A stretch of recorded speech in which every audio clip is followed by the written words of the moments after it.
Welcome to the Catchpoint News Catch-Up. Now, if you've worked in tech for more than 15 minutes, you know the news moves faster than a well-tuned website loading LCP. This series will help you catch up with the headlines that matter, as well as provide both context and perspective, because, like your network, here at Catchpoint, we are highly opinionated. And joining me today on this journey through the news and horror that awaits us are, once again, my partner in crime, Payal Chakraborty, who's one of the PMMs here at Catchpoint. Welcome back. Thank you, Leon. Thank you for the warm welcome. No problem.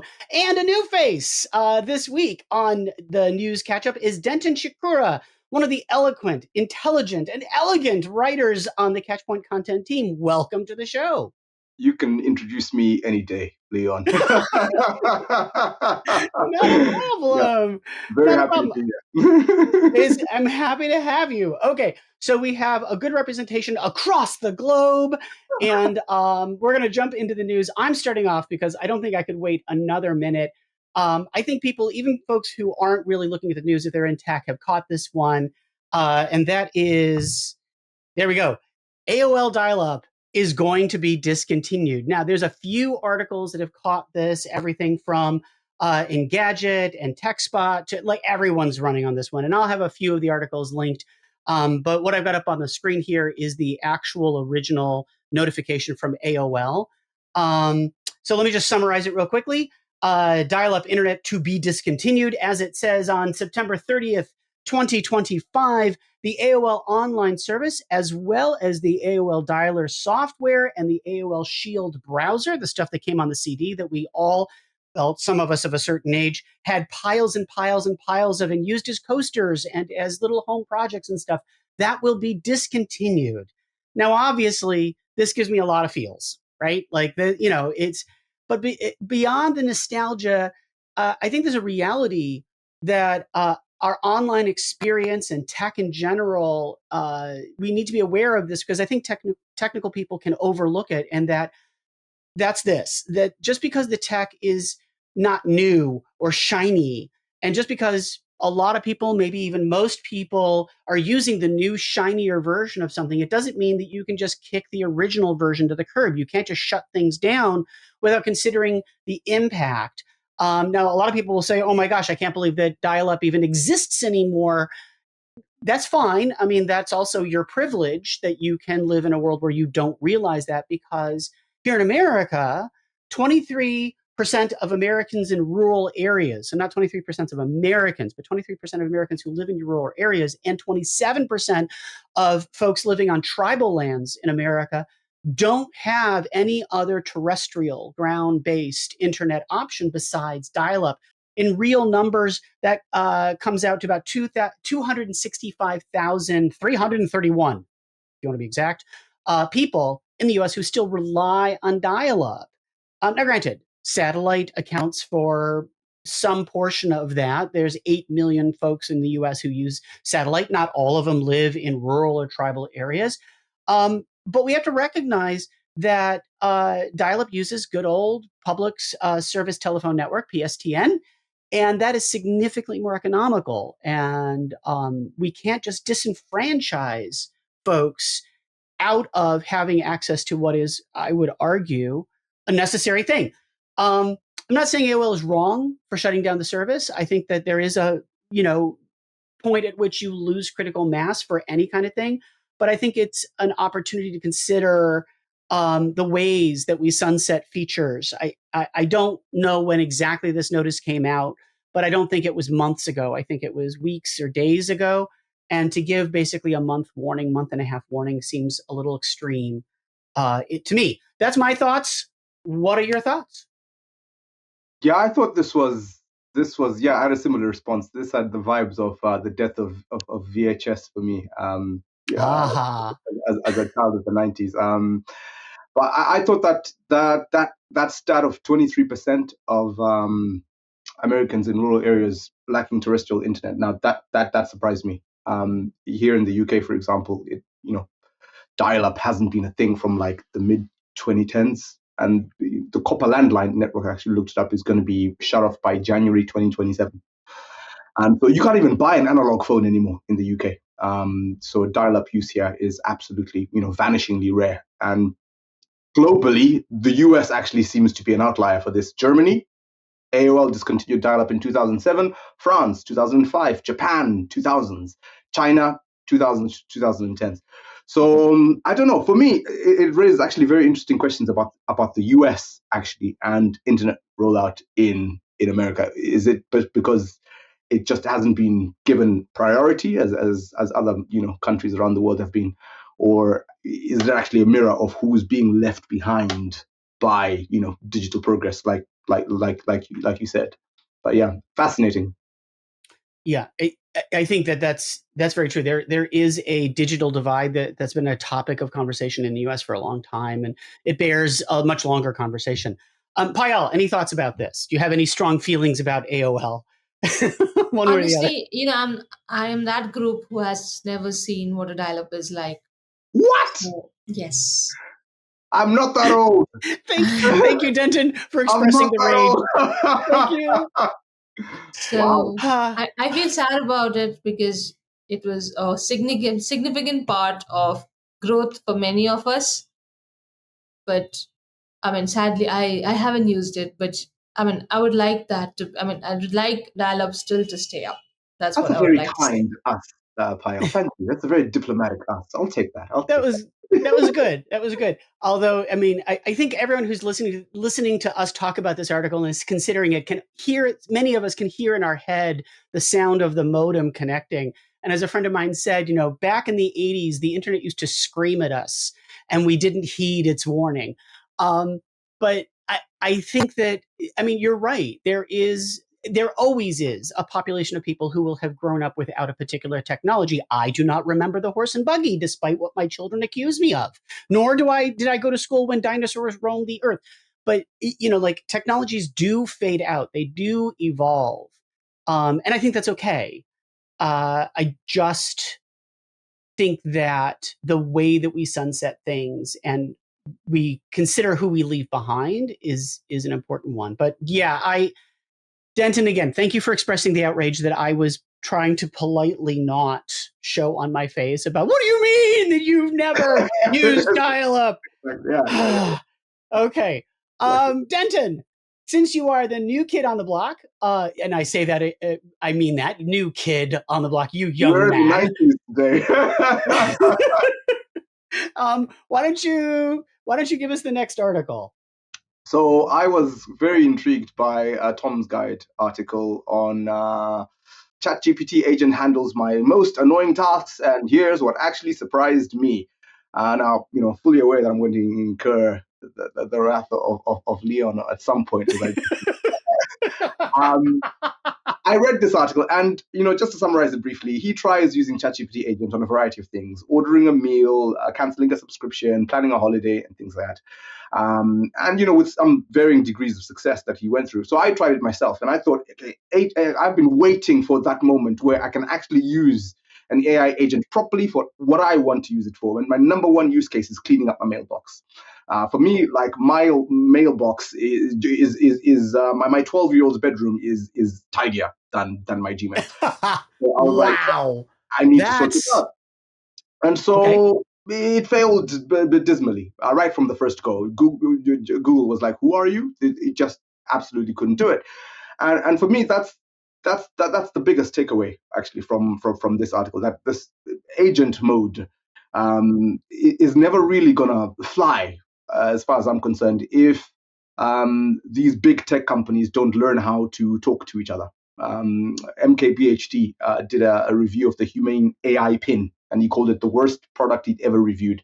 And he said for AI assistants to truly work, they need access to personal context. They need to know my calendar to be able to schedule things, habits, conversations. But they'll never actually have that access because at this moment in time, big tech companies are kind of working in silos. And so at the moment, they're a bit, a bit, more ideas, and this is how you can do it. But actually, for it to come to that point where they'll be genuinely useful, access, trust, privacy concerns as well, we're just not there yet. What Got did it. you think? Payal, Chuck's before you grenade on know, the way. All before right. you know what's coming, go. All right. I just feel like I kind of agree to what Denton says. Like tech companies do work in silos until the time they don't meet at a point and then discuss it out. It's never gonna work. That's really true. But at the same time, giving information, I mean, our sensitive information and access to the agents. What if it hallucinates? What if it sends out I mean, there's a breach of data? Then who is to be held responsible? Those things are something that kind of scare everybody, and other things that are needed to be taken care. So now, how is that done is something more like a governance framework that has to be taken care of. So let's see how that evolves. That's what I need to say. So that's a really good point. Okay, let me start by saying that obviously I'm going to hate on this just for the sake of consistency. So there, AI bad, AI curmudgeon. That is me. Fine. I think, Payal, that's a really good point, which is when there's a breach, and that is not actually a slam against AI specifically. Everything has a breach. Everything breaks. That's just the nature of tech. And I think that when it has a breach, it's very unclear who has responsibility right now. The AI companies are working really hard, sometimes harder than they work on their product, to avoid liability. And that's not a good feeling as a user, to know that this company is working that hard to not be liable when the inevitable mistake is made. That's a really good observation for whether you should do that. Um, Denton, I do want to point out the Humane pin was in fact the worst product ever, but it also represents the worst of what the AI hype cycle is. It was a button that barely had 4 or 5 basic Python, like automation scripts in it. It wasn't AI. It was AI on the box, and that was the most AI it had. So there really was nothing to it that indicated actual machine learning on a large data set. And like I said, worst of what AI hype cycle has to offer, in that we just slap AI on it like we used to slap 0-calorie or gluten-free water or whatever. Like, it was awful. So that actually also can't go against it. So I think my take on this also is that I liked the author's approach. Again, snarking about AI and agentic AI, which is a marketing term for automation. In many cases, like, it's just automation. It's just a script, a very sophisticated script. But I know programmers. I have met programmers in my life, and scripts can in fact be sophisticated. But agentic AI, or automation, or whatever you want to call it,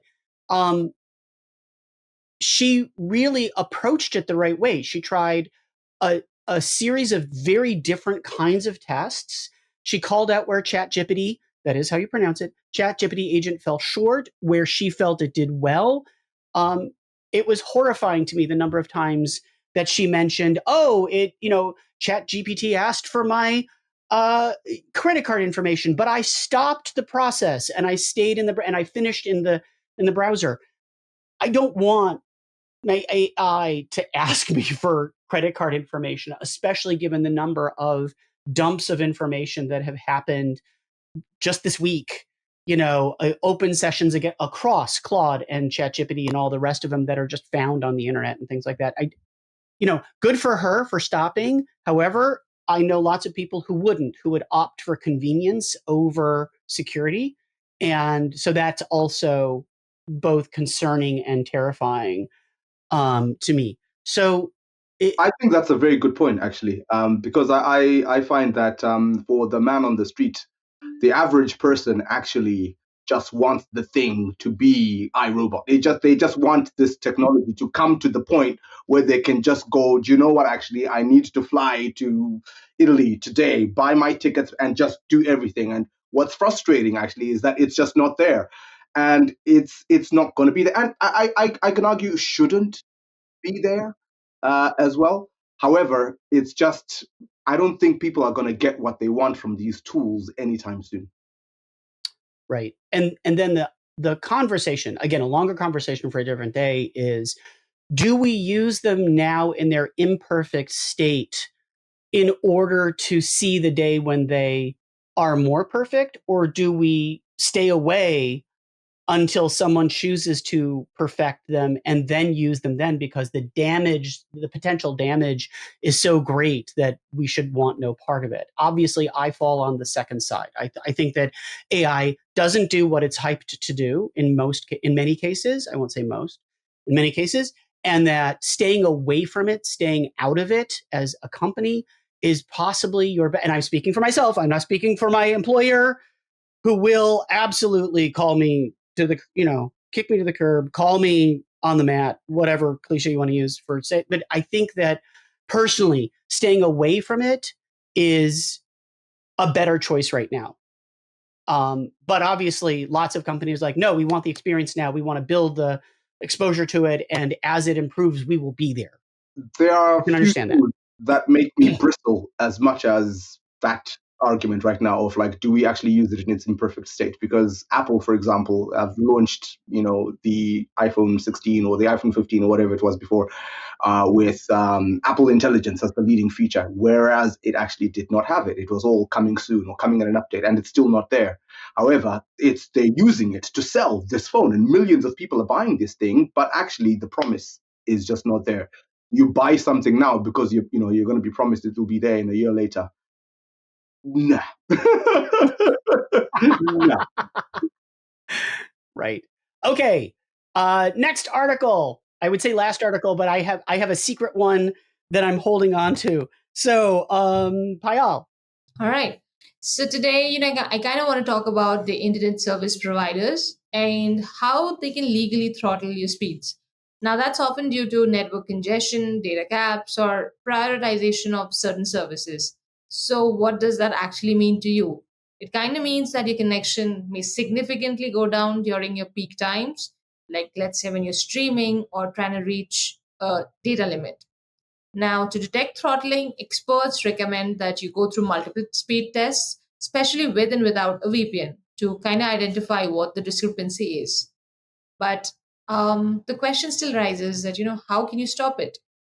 So, a VPN, a virtual private network, can mask your activity, but it makes it harder for the ISPs to target specific services like, again, I mentioned streaming or gaming. And monitoring your data usage can help hitting throttles or your thresholds that trigger the throttling process. So, if your plan is kind of restrictive, upgrading or maybe switching to an ISP without data caps, maybe I think the best long term plan. And additionally, you could also use scheduling large downloads for off peak hours and maybe diversify your connective devices like the mobile hotspot or what the backup is doing and can maintain speed consistency. I would kind of like to say that, throttling is a common term and it's sort of invisible to the ISP in practice. While VPNs are like careful in terms of data management and provider changes can mitigate this impacts, but to be honest, none of these are like real perfect solutions. What goes down is the consumer weighs the cost, convenience, and availability of alternatives when addressing throttling. So, for many, a combination of monitoring tools, VPN use, and contract review would deliver the best results without compromising everyday connectivity. So, all I want to say is use your best VPN and your ISP, figure it out, and get connected. Denton, before I go all off on this. When I read this and I found myself laughing, I was thinking, well, there they go in the US again. So, I thought, well, yeah, that's just something that just happened there. And then I looked into it, and well, here in the UK, the same thing actually happens. I thought we were protected by Ofcom. Their net neutrality regulations require providers to be transparent about when they're going to be managing traffic, but nope. During peak hours, and it's always that time when you sit down to watch your Netflix, slows down, especially video game and traffic. So yes, they're supposed to stipulate it in the fine print about so-called traffic management, but it never works quite as well as we wanted to. So it is a concerning problem. I could hear myself going, "We're not gonna take it." But how do you square up to these ISPs? From a monitoring perspective, I think it also raises interesting questions as well about how often users end up blaming your apps for slow performance when it actually may be your ISP secretly squeezing their pipe. So yeah, it's a big reminder that digital experience, the biggest threats actually are outside your firewall. So I found this. First of all, I love the idea of the article. I didn't love some of the execution of it. That's just me as a writer. I didn't like their approach to how they walked through the process. But I think, Denton, the point that you just made, we, the three of us, work for a company that does monitoring and observability. This is our sweet spot. And I kind of love the fact that this area of tech is something that this article is saying maybe home users need to do this too. Like, I recognize it's a very selfish point of view, but I love monitoring a lot, and I would love more people to love monitoring. And so the idea of lots of home users having to set up internal monitoring and checking their bandwidth and things like that it delights me, because it is a thing that I do here in my house, and people, mostly my kids, look at me like I'm a weirdo. I shudder to think what you've got going on in your house. Oh, absolutely. I mean, you see the screens already, so you know there's something happening here. But I do think that if anyone who's listening, anyone who's reading this article is concerned about throttling, monitoring is obviously where it starts. And Payal, you did an amazing job of breaking down the actual process of doing it. The thing I don't like about the article is they spent a lot of time just talking about, clean your cache and whatever. And those are real things. Those are important. And yes, you have to make sure that you're starting with a good baseline, that the slowdown isn't like in your computer or your phone or whatever it is. I just wish they had spent less time on that, and or moved it to the side and said, if you think the devices are a problem, go check out this other article. But they didn't. You had to slog through a lot of that before you finally got to the pieces of, this is how you check if you are actually being throttled. So if you're reading the article, go down to the bottom. That's where the good stuff is. I also like, Payal, the point that you made that the throttling isn't consistent. It might be time-based. And Denton also, you made the point. It might be time-based. The throttling may be on gaming apps from 3 o'clock until 7 o'clock at night. It also might not be throttling at all. It might just be that you are sharing bandwidth with the other people in your neighborhood, and all the kids came home and now they're all playing Quake and Halo, and they're on MyFace and Insta, TikTok, Gram, and all that. And so they're using up the bandwidth, and it is a shared service. And so you're not being throttled so much as you are competing or sharing the available bandwidth. So it's important to understand if that's what's happening along the way. I also think, and this goes back to the first article, not everybody has the option or the privilege to switch carriers. Yes, that might be a good choice, but not everybody can do that. At the end of the day, I think what this article was implying was it's hard to tell. It's hard to tell if you're being throttled, or you're just competing for bandwidth, or your machine is slow, or the provider is slow. Not to say that Netflix doesn't have slowdown issues also. And without it being an actual commercial for Catchpoint, I think that is one of the things that we focus on, is understanding whether if we accept there's a performance issue, that's not under argument, right? There is a performance issue. The user says it's slow. Fine. Is the problem on the user side of the equation, on the on the actual provider's side of the equation, Netflix or Azure or AWS, whoever it is, or is it somewhere in between? Is it the network? Is it the CDN? Is it what is it? And that is the thing that Catchpoint actually focuses on trying to identify and monitor. Yay, commercial over.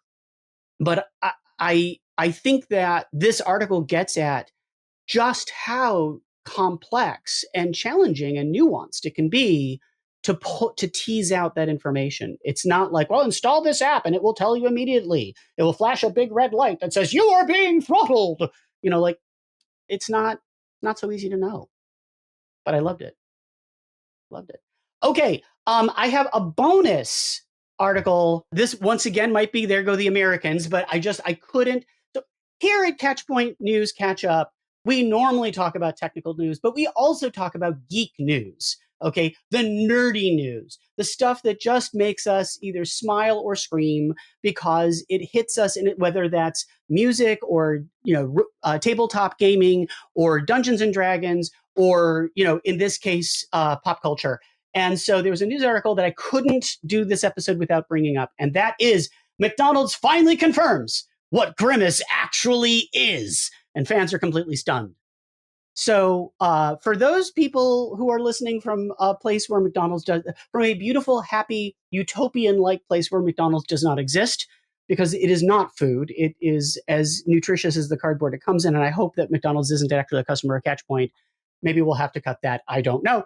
Anyway, you might be familiar with the characters that are associated with the McDonald's food chain, like obviously Ronald McDonald, and there's the Hamburglar and stuff. But Grimace is this giant purple thing, and people have wondered for a long time what Grimace is supposed to represent. Is it like a splatter of ice cream on the pavement? Like, what is he? A drip? Is he? What is he? And I will spoil it. I won't make you read the whole article. He is a taste bud.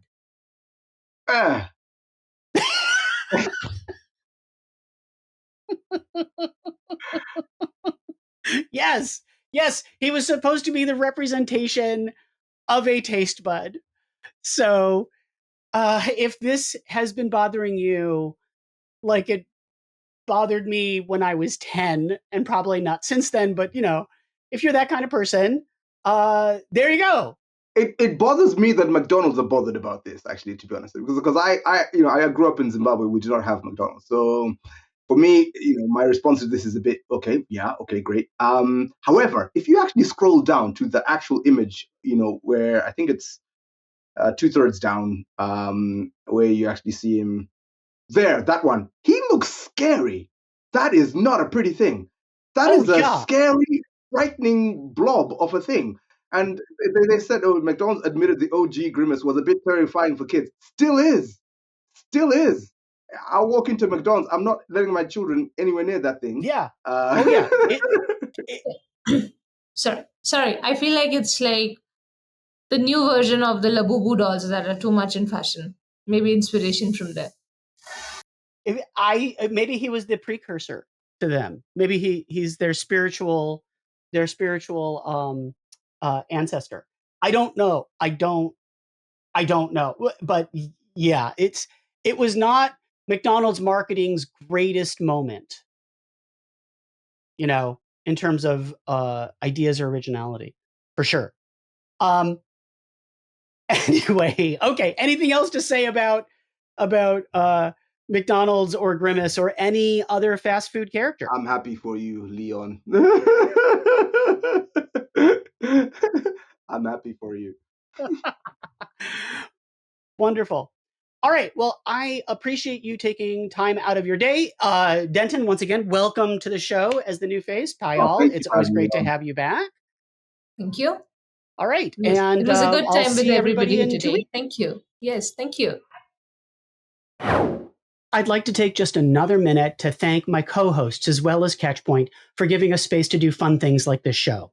I also want to thank the news cycle itself for providing a never-ending source of education, intrigue, amusement, and horror. But most of all, I'd like to thank everyone watching or listening. Here at Catchpoint, we recognize there's an almost infinite amount of content that you can consume, and we really appreciate you taking some time out of your day to listen to us. Thank you again. For Catchpoint News Catch-Up, I'm Leon Adato.